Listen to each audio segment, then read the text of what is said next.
Guys, gusto ko lang share sa inyo itong bagong watch na nabili ko from itel, and this is called the itel na smartwatch O20. This is such a really very powerful na smartwatch. Ang kanyang price point is very affordable. Kahit sino kaya na ma-afford nito, and it looks very much like AI watch.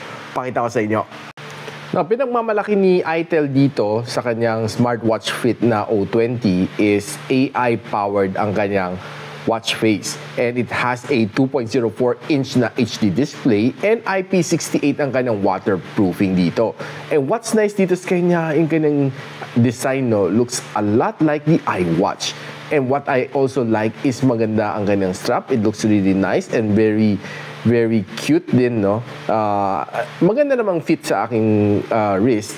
And what's nice dito sa kanya, it has a lot of mode dito na pwede niyong kalikutin. So, halos lahat makita mo na dito outright, no, sa kanyang watch face.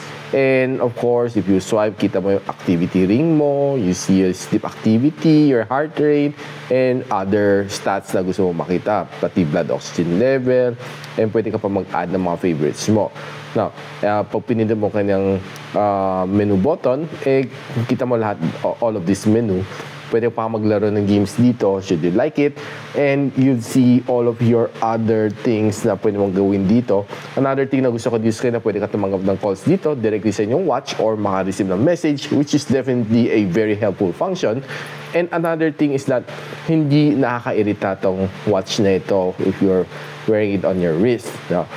So, I would say na ito ang mga colors na available sa kanya, pero pinili ko to kasi medyo mas light color, you know, na tingnan, unlike yung mga conventional na black. This one, I think, medyo mas cool to. Medyo mas bagit siyang tingnan.